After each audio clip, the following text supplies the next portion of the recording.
So from the chat, we have our first question, which was for match expressions. Can the left side of the match also be an expression? Yes. So the left side, first off, can also be grouped. So you can have multiple expressions in there. It does not have to be constant. You can put the result of a function in there.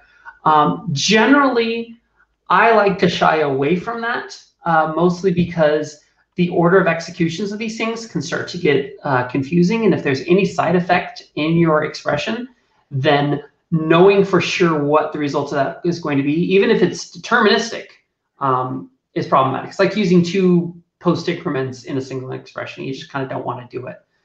It's a bit of a code smell. But yeah, I mean, if you have maybe a variable that contains your possible things that you want to match against, and then you use the variables on the left-hand side, absolutely. That could even be a reasonable thing to do. Not sure if I write that, but yeah. Now, I think Bob's actually suggested that we give Colin DiCarlo the floor for a few minutes because he had a bunch of questions. And I don't think I'm going to be able to read this next one in a way that makes sense. Sure. I'm sure it does make sense. I just haven't. I need to look at it and think about it and parse it before I can actually relay it correctly. And this was about constructor property promotion. And anyway, Colin, are you? Yeah. Do you want to? Yeah, I'm here. Hi. Yeah. Do you want to jump in? Hi, Sarah. Long time. Hi, Colin. First time caller. Hi. Thanks. Yeah. So it was about the constructor property promotion, and so one of the things that I was interested in knowing is like, what is the hint to the interpreter that says, hey, this is going to be a class property? And yeah, you know what? Yeah. Sorry, I shouldn't have interrupted you. Yeah, I slid past that. I don't usually go through topics this fast, so I was kind of rushing. It was the use of the word public, or really any visibility. So in that thing, I had __ construct, open parentheses, public int $x. And by having the visibility modifier in there, that's the signal that says, by the way, also declare this property. Okay. Yeah, okay, that's what it looked like. I was just, I feel like that must have been a decision to make. So we modeled that on a couple of other languages. Hackling has had this for a long time, and I think there were another couple of languages that used a similar type of syntax to do that meaning. Okay. So the question about the match expressions as well, I think one of the things that I kind of like I've seen in the wild is switch true statements, and then the case is like something, and that's what I kind of think that like the matches can compensate for, so that we don't have something like that. And that's what I was kind of meaning about the left hand side, like if you could do like an evaluation of like this equals that or something along those lines. Okay. Yeah, and then and as I said, yeah, you totally can. And I was actually thinking of that abuse of the switch statement when I was throwing these slides together and thinking about what I was going to say, because yeah, that particular pattern I see get used a lot actually. Switch true, and then if you want a strict comparison, then thing you would have matched against triple equals something else. Works just fine for functionality wise, but we can't really optimize that as well. One of the things that using literals entirely on the left-hand side allows us to do is to basically write a lookup table when we compile that expression to treat it more like an array. So we have all the possible targets of this switch expression. If it's any of these constant targets, jump straight to where the thing is going to be, rather than having to do a bunch of comparison. And the same is true of match expressions. That made me think, because I've definitely written methods that are effectively array lookups. Right? Like it's a return with an array that's declared right there, and then you index into that array. So your match expression effectively does that if you're using literals. Under the hood, it does something very equivalent to that. Yeah. Awesome. That's cool. Yeah. Thank you. Did you want me to keep going, Vic? Yeah, go for it. Okay. Yeah, I saw you had a few other questions in there. Yeah, there was another one just about the keyword arguments or named parameters, sorry. And if there was an intent to possibly backport those to existing functions or methods that already declare like a laundry list of parameters that have multiple defaults, I'm thinking of like, I don't know, just pick one, I suppose. You mean like backported like to previous versions of PHP, or? Well, in this, like, there's methods that have like, let's think about fget CSV or something like that, right? Where you can say it's like, what's the delimiter, what's the what's the escape, to like those sorts of things. Would there ever be kind of like an intent to maybe make those keyword name parameters as opposed to having maybe put like fill in the defaults to get to the parameter that you actually want to change? Okay, so I didn't make that clear then. Every single built-in function has names for their parameters, and you can use them in 8.0 right now. Oh, so cool. If we're calling fget CSV, we can put that stream handle as the first parameter, and then we can say enclosure equals smiley emoji. And then that's it.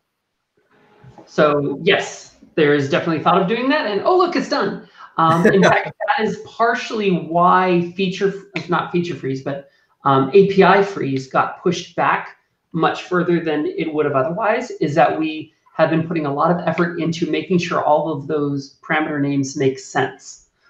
Some of them were really poorly named initially because you couldn't see them from off the side. So what did it matter, right? Yeah. So now they all, hopefully, all have good names. This is something I also glossed over in the presentation, is that for all of that userland code out there, all of those parameter names are now effectively part of your API contract, which I'm really sorry that we did that to all you library authors out there, because users are going to start calling these libraries with named parameters, and now if you change the name of that parameter, you're going to break that API, which is really, really unfortunate. The good part is that way Composer API require numbers tend to get written. A lot of these libraries are not actually advertising 8.0 compatibility yet because they haven't put in that or 8.star or whatever it is. So that gives library authors a chance to sort of get in front of that problem by doing the same thing we're doing, and that is cleaning up all of these parameter names, or put a statement into the README that says, hey, don't use named parameters on me, you'll have a bad day. Okay, excellent. There was a couple of other ones I had here. So I think it was attributes you were talking about with the hash and then the square the brackets and whatnot. And so those reminded me of method decorators from Python. Yep. And I was wondering if they could be used in a similar way. Like the particular thing that I'm thinking of is like you could have something that decorated a method to memoize it or something like that. So can attributes be used in similar ways? In theory, yes. And actually, we've got a few attributes that we're probably going to lay some claim to, like the JIT attribute, for example. There's been talk about overriding JIT behavior on a function-by-function basis to say never JIT or hot JIT or function JIT, or change that behavior. Memoization potentially is something that we could do there. It would have to be just basically done on a case-by-case basis in the engine, but there's no reason why we wouldn't do some of those for the internal stuff. Cool. There was another one. Sorry, I'll just keep going here. So Michael, stop. He's bored. This one is about union types, and can union types be composed into userland types? I guess the question I'm asking is, like, can types be declared? Not yet. That was part of the discussion as we were working on union types. And ultimately, we set that aside as not wanting to overload the feature set. Basically, keep scope creep out. Okay. Nikki is definitely on board with the idea of type aliasing. We don't know exactly what the syntax will be, but it will probably be something along the lines of, I don't know, what do we have? We have use is already a keyword, so we might say something like use number equals int or float. Okay, yeah. But not anything firm, definitely not an 8.0, hopefully an 8.1, because I think type aliasing is a useful thing and deserves to be worked on. Okay. There was just one other one that came after a couple of other questions, and I'm just going to take the floor. Sorry. And it was you will not cede your time to the senator from Wisconsin. I'm sorry? You will not cede your time to the senator from Wisconsin? No, I'm sorry. Stupid joke. I've been watching The West Wing. Yeah. At the start of the talk, you mentioned that PHP 8 currently targets Intel architecture and may expand to ARM. And if you could make a bet on that, what would you say the odds are? Sincerely, a very worried Mac user. I think the odds are actually pretty decent because we are delegating a lot of the heavy lifting of the JIT to a library called, what is it, dynaasm. And dynaasm does support ARM as a backend. So it is actually more a case of being able to thoroughly test it and work out the kinks of an ARM target than it is of actually having to put in a lot more work for the ARM target. I mean, not that it'll be a small amount of work. I don't want to diminish what it'll take, but that is honestly waiting for the hardware to be available, because it's the Mac ARM hardware that we're most concerned about, more so than other commodity ARM hardware that is already out. Not that there's a ton of it. So I would bet on it. All right. Thank you. All right. That's everything. I wanted to thank you again personally. This was great. And I'm going to give it back to you, Vic and Bob. Thanks again. Thank you for having questions. Those are great. Yeah, thanks, Colin. That was amazing. Sorry. No, I was just looking back at my screen at the other questions. There weren't very many others, but they're all from Josh. So did you want the same opportunity, Josh? Are you still with us? Yeah, I'm still here. Great. All right. Go for it. Excellent. So, Sarah, thank you very much for this presentation. This was very insightful. And it's good to see some of these features finally coming, because I know I've been waiting for some of them for a long time. So my first question was about how the throw statement is being changed into an expression. Yeah, I saw that in the chat. Yeah. Yeah. So I was wondering if there was any plans on doing the same thing with return. I don't think there's any specific plans right now, but like throw becoming an expression didn't get a ton of resistance. I don't think return will either. I mean, the same arguments apply. Why would you make it an expression? You can't actually use the value. Well, because you can use it with short circuiting. I think that absolutely applies. Whether or not it will get the same support, just because throw is a little bit more error-y, whereas return is not necessary as error-ish. It's hard to say, but like the best thing to do is to go to internals and say, hey, referencing this RFC that passed successfully, can we talk about doing it with return? And then, maybe somebody will ask to co-sponsor the RFC with you, or maybe they'll just give you RFC karma so you can write it yourself, or they'll just tell you, gosh, no, go away, and it's a terrible idea. No, don't say that. All right, maybe I should ask this question.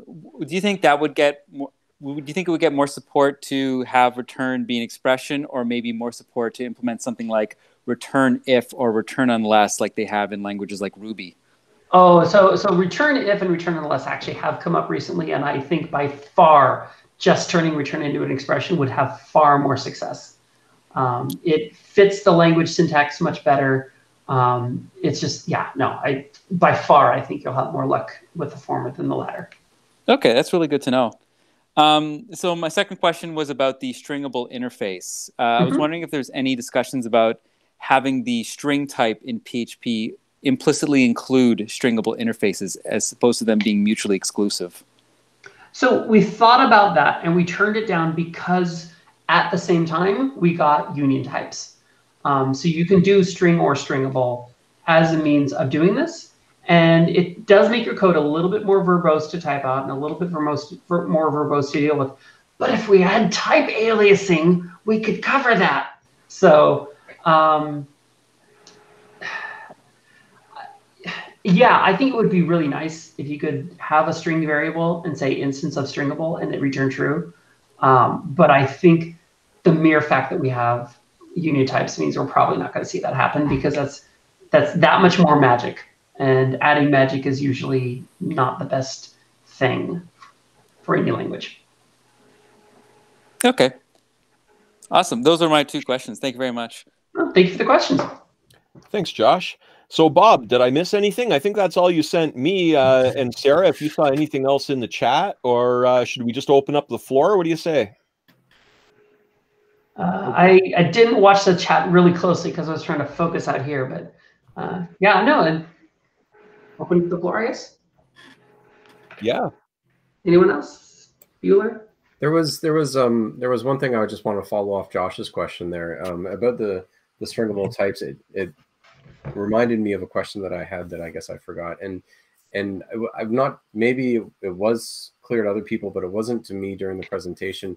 Is stringable like something that is that the interpreter infers if there is like a toString method or something like that?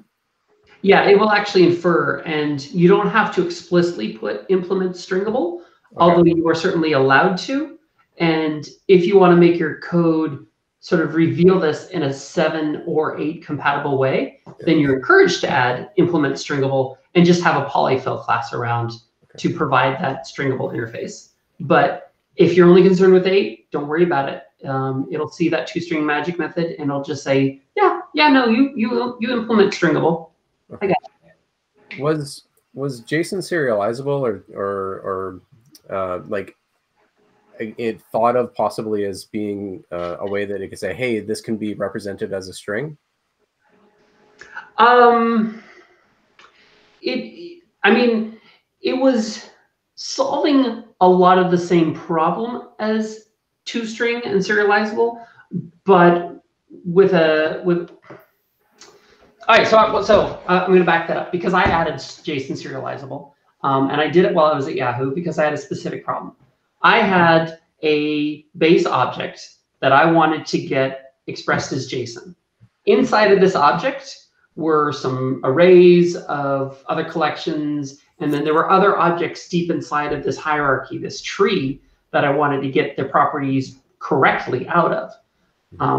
By default, it would see that object and it would say, well, I'm just going to serialize out your properties, all the data you have in there. Well, I don't necessarily want all the data. I want the things that are relevant to how I'm presenting this data out to the actual end output. So I needed something that JSON encode would recognize when it got to that deeper level of the tree and could serialize that out.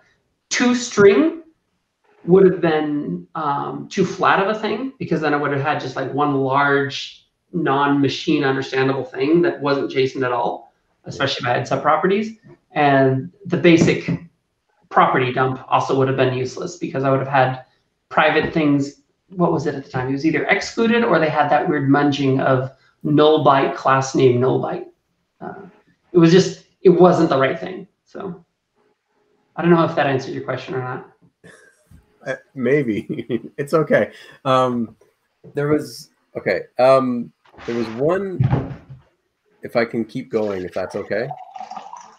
Okay, so there was one other question, and this one, I don't know, I have a hard time, I think, phrasing it because I'm more interested in kind of like an opinion, and I don't want this to come across as like somebody being like, well, what if you just did this? And it's about the null, the question mark. I forget what we call that operator.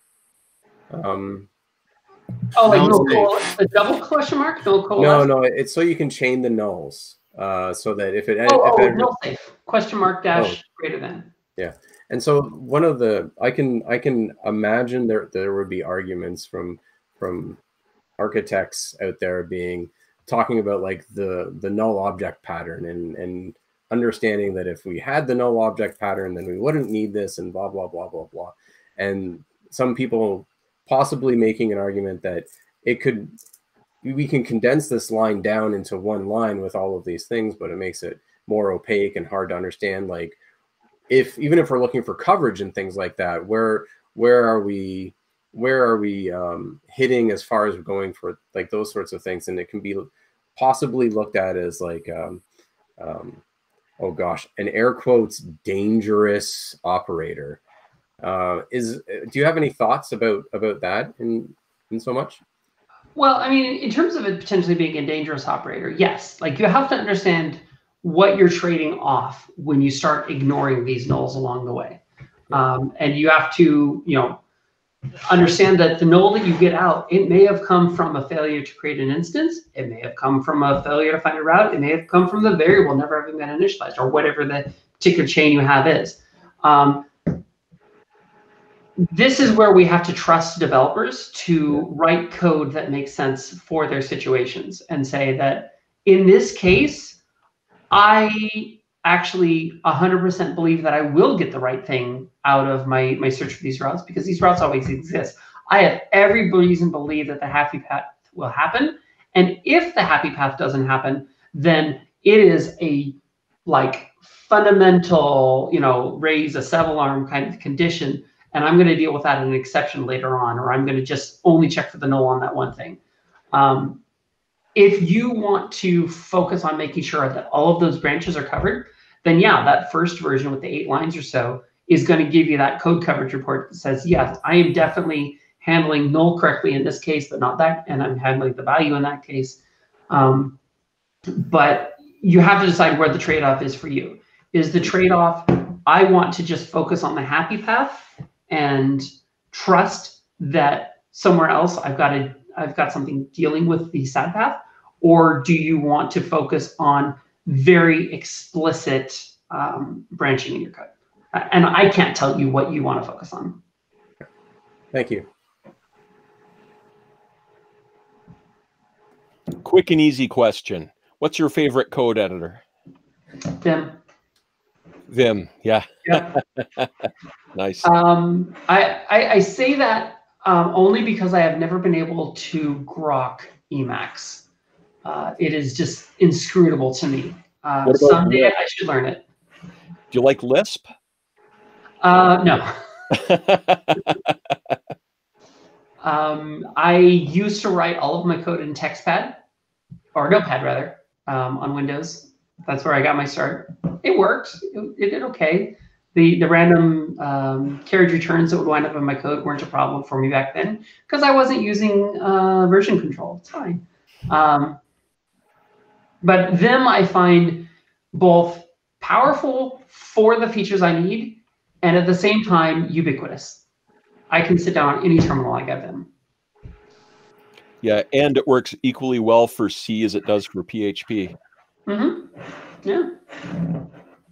My Workbox, which is primarily C++, our project has a 4-space indentation rule, and that's fine. Set my tab stops, 4 spaces. And then occasionally I'll work on driver code, which is in any number of languages, but they have universally decided that they're going to have 3-space tabs.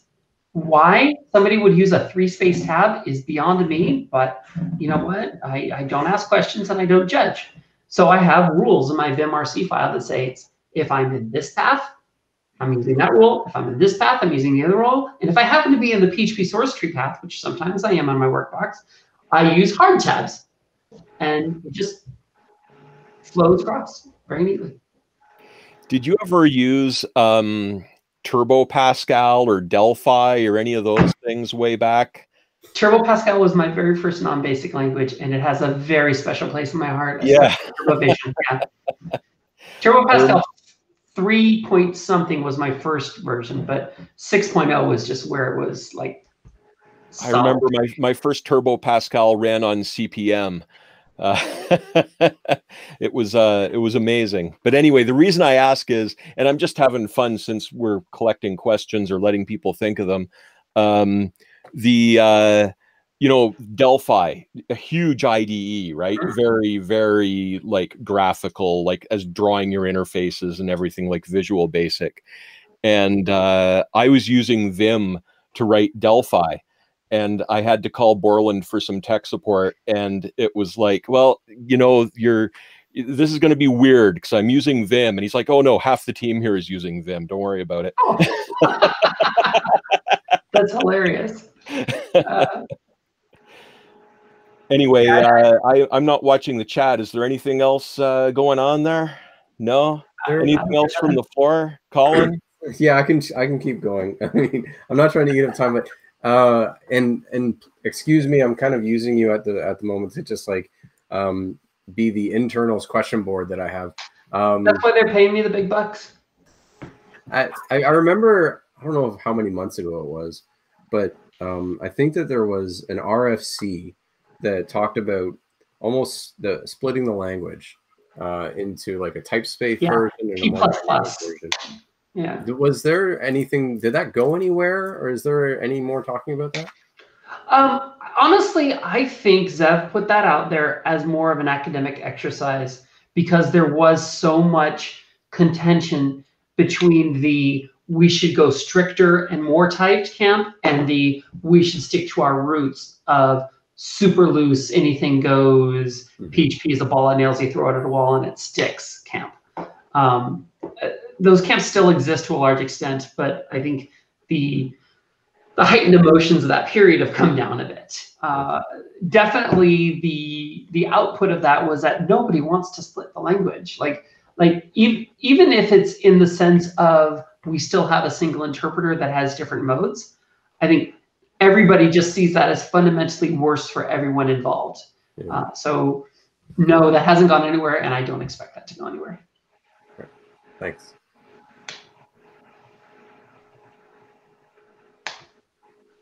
I've noticed it's gotten dark outside, so can you even see me at this point? Yep. Wrong button. I don't know how to use Google Hangouts. There we go. Oh yeah, you can see me fine. Oh, but well, now I have a question. Uh-huh. I thought that switch statements were evil. So match statements would be evil as well? They are strictly evil. I don't know, where did we hear switch statements were evil? I've never actually heard that. I love switch statements. Because it can get convoluted when you unit test all the branches. I've come across that too, where people have called that a code smell, and personally, I try to avoid them, but it's not like a hard and fast thing for me. I mean, I wouldn't say I use a ton of switches, but man, when I want to switch, it just feels like the right thing to me. So I don't even know what to say to you there, man. Like, I suppose if you don't like switches because of the number of sort of combinatorial different branches you can take, then I guess matches no better. I will say it has the advantage that unlike with switch, you're not doing a whole series of statements. You are doing just one single, well, at the end of the day, a single expression can be a series of statements because you could throw a lambda in there. Yeah, I have nothing to answer to that. You know, just coming from that camp of somebody who doesn't really like the switch statements, when I saw match, I was like, oh, good, that gives me everything I want about a case statement without the baggage that I don't like about a case statement. So personally, just my first off-the-cuff reaction to match, without having really spent a lot of time using it, is really positive, while I am in that don't like switch camp. Hey, Yeah, you know, I've seen That's why he's leading it. I was gonna say, like, I've seen some misuses of switch that I think can be, and then also like some people feeling that, like, I'm in the switch camp, but it's like I'm in the right tool if it's the right thing to use it camp, in the sense that, like, switch true to me just seems like you just really want to use an if else ladder. Exactly. And the idea of, like, sometimes there's just some things around the switch that I think that kind of like trip up some new users. It doesn't have like the cleanest. It has a few sharp edges, like the fall through, right? Like, it's intentional, right? Like, the fall through is there, but like it can be one of those things where there's linters that say, oh, you don't have a break statement here, you should use a break statement, and otherwise, if you want to have the fall through, maybe put a comment, say, hey, there's an intentional fall through here, so if anybody comes looking afterwards and whatnot. So I think I can see where you're coming from when you're talking about maybe switches being evil. But yeah, I think that I don't know, maybe that's all I needed to say about that. I don't think I have a point at this well, moment. I'm going to reference goto, actually, because I think no programmer in the past 30 years has heard the term goto without cringing a little bit. Yeah. KCD has an entire comic about velociraptors. What could possibly go wrong? Yeah. PHP has goto because I really wanted goto in the language in the days before RFCs. And the complaints at the time was like, people are going to write spaghetti code and it's just going to make the language so much worse. And it's going to be impossible to read anyone's code. And you know what happens?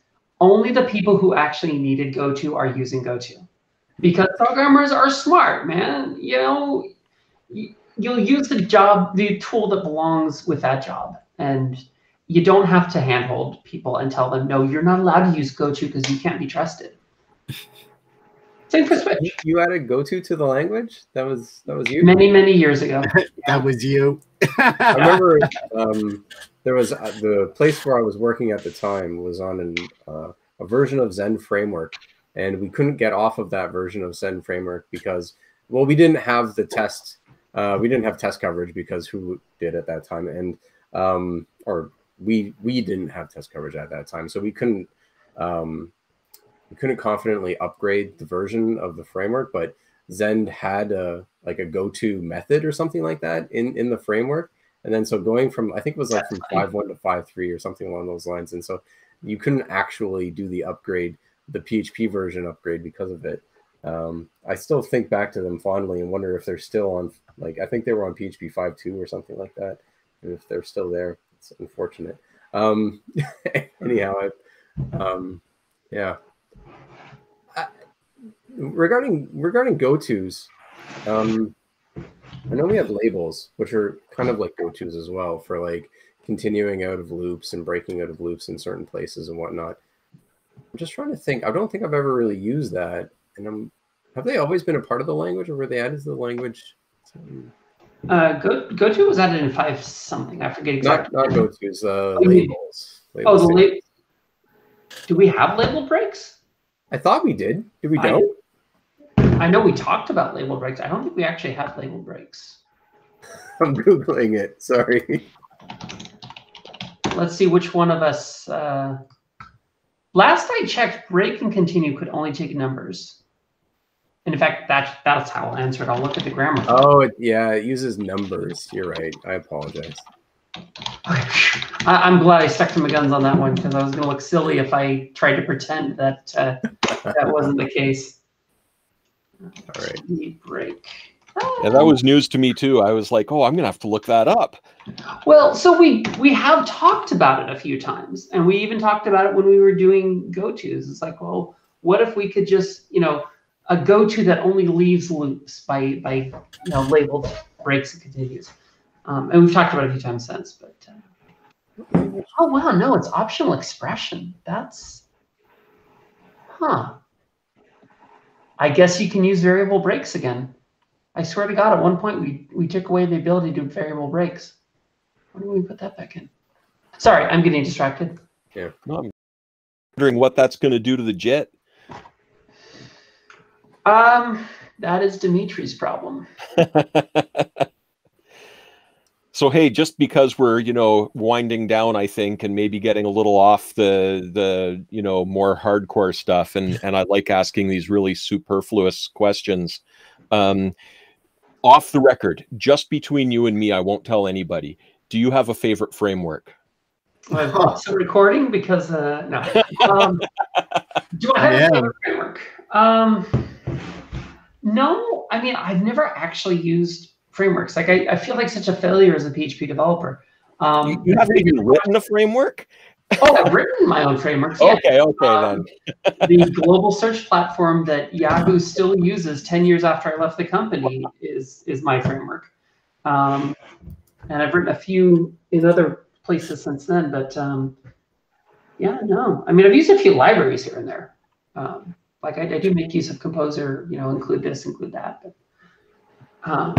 I like the Symfony guys. They're nice. Let's talk about people, not products. I hear Laravel's quite good. Cake guys are nice. Well, saying nice things about all those frameworks is definitely going to score you points with everybody here. You know what? Honestly, I'm just trying to get invited to Lericon. That's all it is. Yeah. You're watching, right, Taylor? For real? You want to speak? No, I just picked one. That was all that was. I don't want to go anywhere right now because the world is full of plague and virus. They were going to have it in Chicago. You'd be a great speaker. I think that's why it was top of mind. Yeah, because it was going to be Chicago this year. And I was going to be like, oh, I'll finally go to a Lericon. It'll be great. The world says no. It's been a weird year. Yeah, it's the year that wasn't.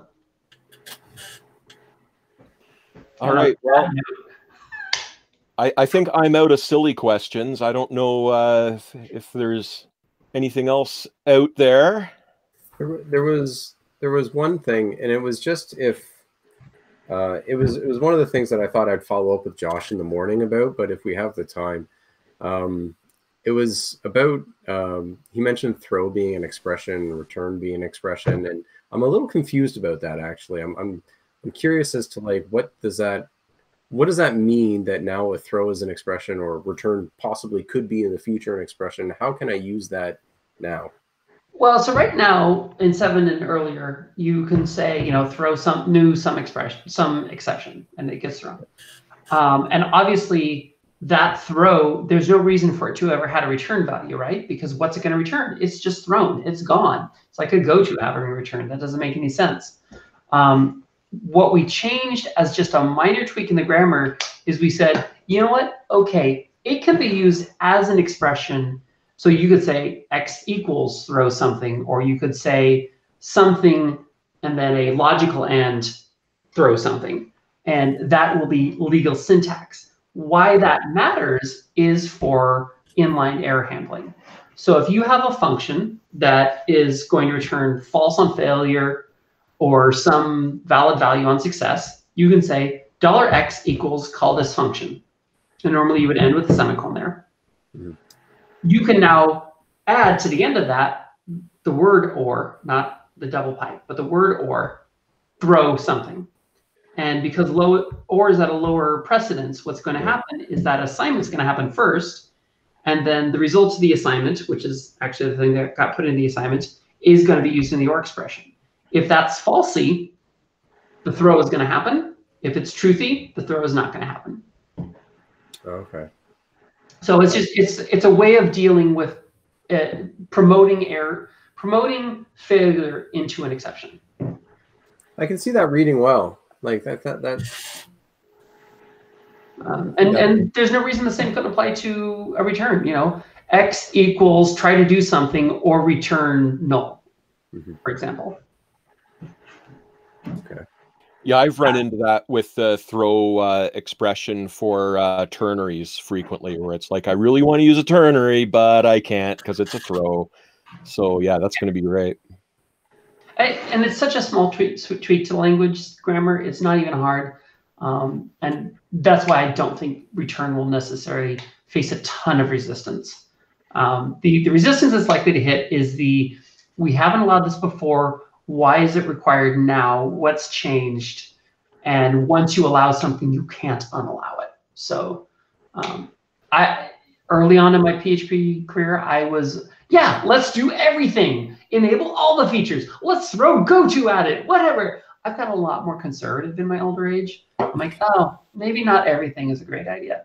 Maybe building stream filters the way I built them was an awful like sin against humanity, and I deserve to be punished for it. But I'll blame Wes because he told me to do it that way. So just so I'm clear, so throw, like I understand like how you can use it, but throw then has the throw now has a return value. It has a meaningless return value. Technically, it returns null. It's kind of like the print function. Print actually has a return value. Okay. Print will always return integer 1, no matter what you actually print out. And that's just so it can be used as a expression rather than a statement. And so now throw always returns null. Okay. I was thinking but of ways that doesn't go in. Like manipulated through the call stack or something like that. Like to somehow get the actual value it returned? Yeah, like so so you throw something and then like there's some weird, it returns some value or something like that, right? And then you catch it and then you can do like a debug backtrace or something like that to somehow introspect like what the return value of that was on the call stack. But I don't even know if you can do that in PHP. I know that like there is some hooks where you can look at like what the stack looks like, right? But I don't know if you can dig into that stack. You can get the scope at the call point. The question is whether the value would have reached anything in the scope. So if you said $x equals throw something, what I'm not sure offhand is whether the assignment happens by throwing the CV into the return value of the outline, or if it goes into a temp and then gets assigned. If it's the first, then that null will actually reach the $x variable. If it's the second, then it won't. And I'm not going to try and figure out which one that is right now. Okay. But I'm really curious to go find out. All right, I think I'm done for sure now. Thank you. Yeah, John. Yeah, John. Oh, we lost your audio. Did everyone else hear that? Yeah, I do. John, you sound like Alvin and the Chipmunks there.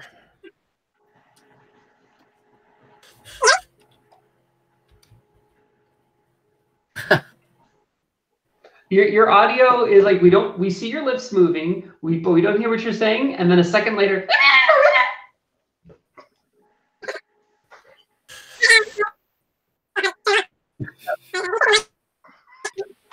He really sounds like that too. Oh, now he sounds like John. Oh, this actually laugh. Or was that maybe somebody else's laugh? Sorry, John. Can you type your? Do you want to type it in the chat? Technology. This is why you don't let your kids touch your computer. Support for Windows. I assume you're referring to JIT support for Windows. So if that's the question, then my answer is probably not soon. So if you're running your server on Windows, you're not going to get JIT support probably anytime soon. And that's to do with, again, we're using a library for our heavy lifting. And that library needs to work on Windows before we can even make it work. I don't know the answer for when that's going to be, but I wouldn't expect it to. Like that wouldn't be very useful. And I only say that because with how good WSL has become on Windows, you can just run the Linux version on Windows and you're done. Like, and it works really well. Like, does WSL run binaries that come from like Linux compilations, or do they get built on WSL? The reason I ask is that sorry, your audio cut off for me at the beginning, but like it is a real Linux. It's running under a really, really thin virtualization layer, but it runs at near native performance, and it runs most things really, really well. So it's like Docker for Windows. Yeah. I mean, I usually use Docker for Windows if I'm using Windows and PHP or Windows and whatever, but WSL is a ridiculously good thing. Like, it's the only reason I'd consider using Windows. I have heard about WSL 2 specifically. I just don't personally have a lot of experience with it because my one Windows machine, which is right here to my left, is literally only used for gaming, and that's all it does. Occasionally a few radio things, but mostly gaming. So yeah, like use it under WSL 2, assuming it all works. That should work perfectly fine.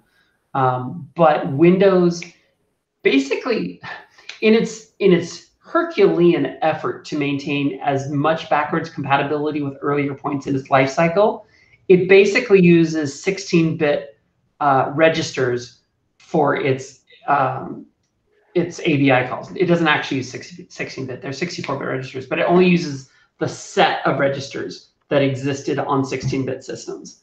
So a function call on most 64-bit x86 platforms throws the integer values into the RDI, RSI, RDX, RCX, R8, and R9 registers, and then throws the floating points into VMM0 through VMM7, and then shoves everything else on the stack. For Windows, you only get RDI, RSI, RDX, and RCX. You don't get R8 and R9. And that tiny little difference screws up everything about function calls and makes JITting a lot harder. There's other differences, but that's like the first one that I can actually tell you off the top of my head because for some reason I have that information in the top of my head. So it's not easy is the answer. Yes, WSL2. Yeah. A very long time ago, I used to do a lot of fairly low-level Windows work, and that, like, I haven't in so long. I'm like you, it's gaming only now. And do you know if that's related to the old WPRAM, LPRAM thing? Like, did they keep WPRAM 16-bit? Because it used to be that every Windows message had a... oh, yes, that, yes. I don't think that is part of our problem, because for the most part, we're not actually using a lot of Windows APIs.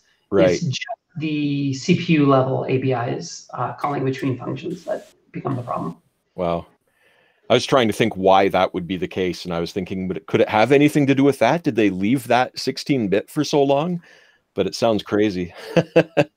I mean, so I don't want to harp on Windows, because, again, Windows, the reason Windows has these weird quirks about it is because they want to make sure that software never stops running on their platform. You talked about Turbo Pascal. I wrote a program in Turbo Pascal in high school that I still have the binaries for. Don't know where the source went, but it does little positional simulations of objects in free space using gravity and electromagnetism moving together. But it's running on Turbo Pascal, just real mode x86. I can still run that on Windows 10. I wrote the exact same thing in Turbo Pascal when I was in high school. That's hilarious. That is actually hilarious. I called mine GravMag Sim because my initials are SMG, and it was. Oh, nice. Yeah, mine was just Gravity Simulator, but and it didn't have any magnetism. It was all just gravity, but it was fun. I mean, it's a way to apply what you're learning. Yeah. Remember that, and then years later, you can convert polars and radial coordinates, and those celestial bodies were how I first wrapped my head around object-oriented programming, really. Well, yes, because they were literal objects, and they had properties. Yeah, it made sense. Space, their motion. Good times. You guys are old. Yeah. Not like me. Well, because you kids today, you don't write your own gravity simulators, do you? You just use the gravity that's all around you. Back in our day, we had to make our own gravity. No, I'm ancient too. All right. What do you think? I think it's run its course. What do you say, Bob? Yeah. Yeah, that was awesome. Thanks so much, Sarah. That was really amazing especially with such a small group, to be able to just pick your brain and really dig into some of the big PHP 8 things and the internals and all that stuff. Amazing. Thank you so much. For me, this has gotten my my conference fix. Got to get my juices going. So it's been nice. That's great. Bob, did you have anything you wanted to say before we shut down tonight? Thank you very much. Great job.